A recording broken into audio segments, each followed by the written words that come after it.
Hello नमस्कार, मी Reshma Arnav lifestyle या YouTube चॅनलवर तुमचं अगदी मनापासून स्वागत। उन्हाळा आला की प्रत्येकाच्या घरात आंब्याची लगमग सुरू होते. कच्च्या आंब्याची आडे घरात पिकवत घालणे आणि रोज त्यातून पिकलेला आंबा निवडणं ही एक म्हणजे लहानपणाची आठवण ताजी होते. आडी उघडल्यानंतर आंबे निवडताना तीन प्रकारचे आंबे पाहायला मिळतात. पिवळे, हिरवे पण परिपक्व झालेले आणि शेवट असतात कच्चे म्हणजे कडक असतात. तर आज जेव्हा आडी उघडली तेव्हा आडी पूर्ण तयार झालेली आहे. संपूर्ण घर आंब्याच्या अवीट गोड आणि अस्सल सुगंधाने दुमदुमून गेले होते. तो वास इतका सुंदर आहे. रासायनिक पावडर लावून पिकवलेल्या आंब्यांना कधीच असा सुगंध येत नाही. आणि हा सेंद्रिय आणि नैसर्गिक सुवास फक्त प्रेमाने लावलेल्या आडीतूनच येऊ शकतो. याच वर्षी जेव्हा झाडाला आणि यावर्षी भरपूर असे आंबे पण आहेत मार्केट. या आंब्याला जास्त कलर आलाय, व्हिडिओमध्ये दिसत नाही आणि तुम्हाला डिफरन्स दिसत असेल. आणि तिथं पण पाटीत भरून ठेवलेले आहेत. आणि घरात तर सहज शेतामध्ये आल्यानंतर हे जांभूळ आमच्या पहिल्याच वर्षी तुम्हाला सांगितल्याप्रमाणे याच वर्षी जेव्हा झाडाला पहिली जांभळं लागतात आणि नकळत त्या पानाच्या आडोशाने लपलेली 2-4 जांभळं माझ्या हाती लागतात, तेव्हा बालपण पुन्हा जिवंत करणारा हा क्षण आहे. हा नुसता आनंद नाही तर निसर्गाने दिलेली एक सुंदर सुखद सरप्राईज आहे. आणि अजून कुठं दिसतंय का, अजून कुठं आहेत का, इतका म्हणजे आनंद आणि की उत्सुकता लागलेली की अजून किती जांभळं आले. साईडने पण पहा, अजून हिरवेत काही आणि काही हिरवेत, काही जांभळे फिकट आणि आता पूर्ण परिपक्व झालेले.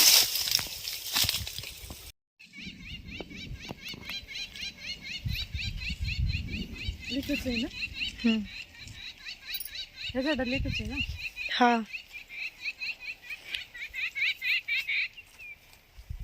हाय की त्याला तुम्हाला घ्या.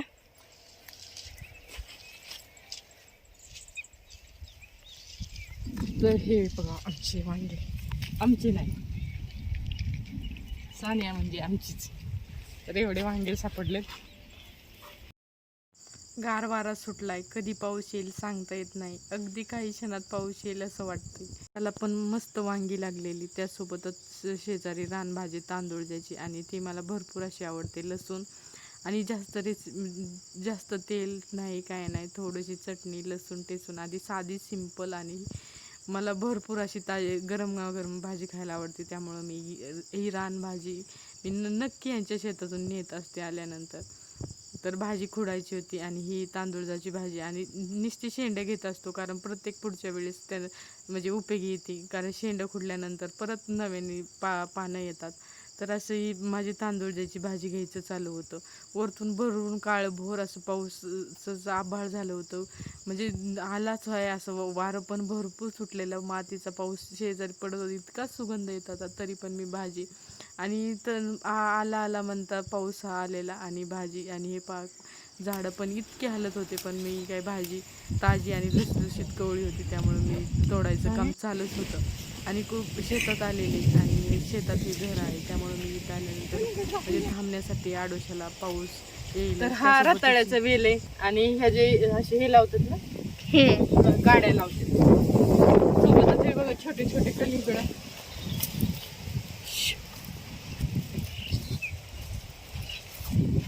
हे बघा कलिंगड घरी खायला के लावलेले. आणि इकडे हे काय जाळवले, इतकं गरमत होते त्यात. आता पाऊस चालू झाला,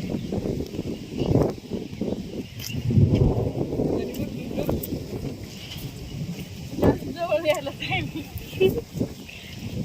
आलंय पण जवळच. नंतर घरी जातोच नाही तोपर्यंत पावसाने इतकी जोरदार आणि त्यासोबतच गारा पण पडत होत्या आणि भरपूर असे वारे पण होते.